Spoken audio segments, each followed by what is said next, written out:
So in part 3 of parallel lines cut by a transversal, we're going to take what we've been talking about in the last 2 lessons and use that to solve for x. So it's really similar to what we talked about in part 2.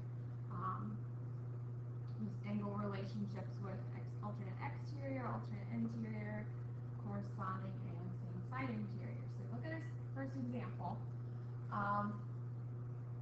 In the following problems, each set of lines are parallel, and we want to find the value of the missing variables. Essentially, we're just solving for x, and we're going to use those angle relationships to help us set up the equation to solve for x. So if we look in this first one, the first thing you want to do is identify what the angle pair is. So is it alternate interior right at the top? We know we have alternate interior angles. We know we have alternate exterior angles. We know we have corresponding. And we know we have same side interior. I abbreviated them. Groups thing. So look at the angle pair. Here we have 6x plus 10. Here we have 76. So think about where they're sitting on the lines. They're both outside of the lines and they're opposite of each other. So that would make them alternate exterior. They're outside and opposite. So because they're alternate exterior, take what we talked about in the last lesson, alternate exterior angles are congruent. They're the same. They are equal. So if they're the same, we can take these values and set them equal to each other.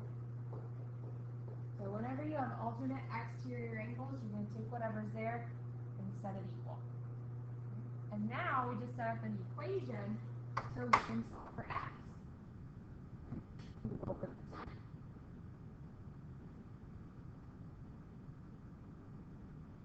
76 minus 10 is 66. Then we are going to divide by 6. Get x by itself. And 66 divided by 6 is 11. And that's all you had to do. We just wanted to solve for x. We took what we knew about parallel lines and their angle relationships to help us set up an equation to solve. Same thing with B. Identify the type of angle pair that you have. So here we have 5x minus 76, and here we have 3x. You notice where they're sitting, they are both inside and opposite of each other. So because they're both inside and opposite, that makes them alternate interior. And in the last lesson, we said alternate interior angles are congruent. They're the same. So if they're the same, we will take those values and set them equal to each other. And solve. Normally when we solve, we move the little x over. In this case, we have to move the big X over because 3x doesn't have a number. So that will complicate things more. So sometimes we have to move the big X over. 3x minus 5x is negative 2x. Divide by negative 2. So we get that x is equal to 38.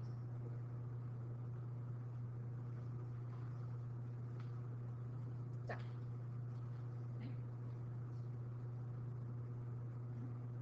You need to feel free to pause and go back and watch these examples again. If not, we're going to go ahead and move on to C.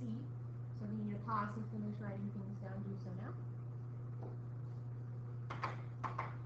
If we look at C, again, identify the angle pairs that they are. Here we have 9 and 2, and here we have 8x minus 4. Well, they're on the same side of the transversal, but one's inside and one's outside, so they can't be same side interior. But if you notice, they're both sitting in the same corner. They're both sitting, again, if you make your box, they're both sitting in that top left corner. So that means they're corresponding angles. Well, corresponding angles are congruent. Because of that, to solve for x, they're going to set them equal. And really, in this situation, if all else fails, set them equal to each other. More than likely, that's what you're going to do. There's only one instance where you're going to add and set them up to equal 1/8.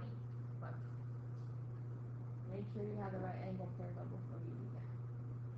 So move over the 4. So we get 8x is equal to 96. And then divide by 8.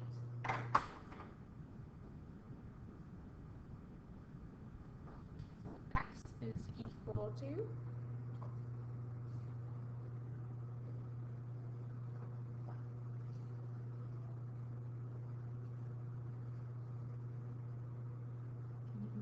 pause to finish writing things down. Go back and rewatch this problem. If not, we're going to go ahead and move on to D.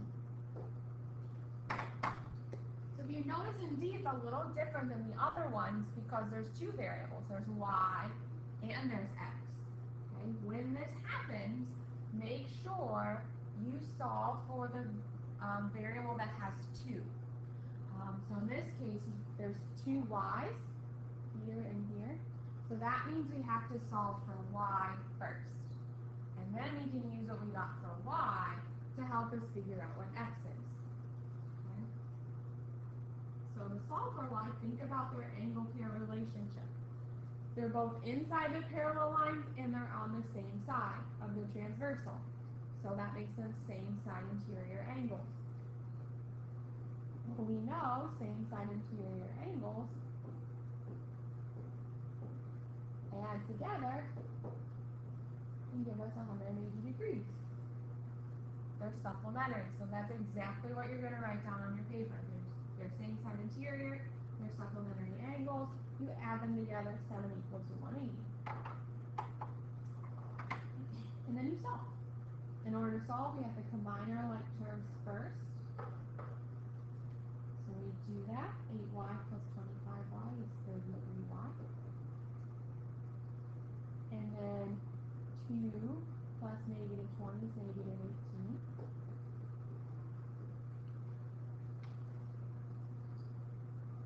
And now that we've combined like terms, it's just a basic equation. So move over the 18.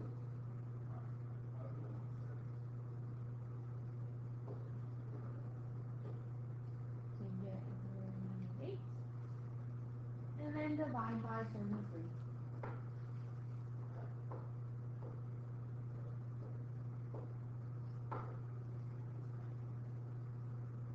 So y is equal to 6.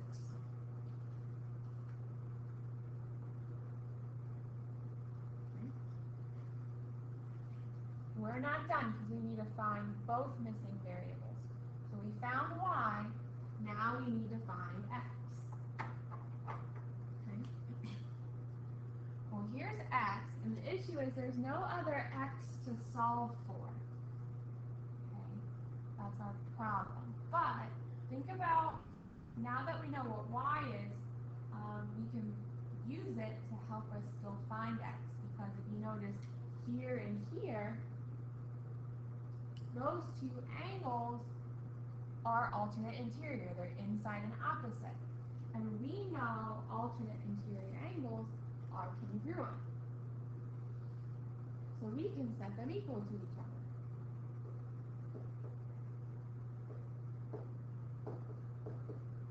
Okay. Here's the problem. There's two different types of variables, and you can't really solve equations with two different types of variables. Okay? But that's why we found out what y was first, because we can take what we got for y and plug it in. So now that would make x the only variable. So what we're going to do is plug 6 in for y.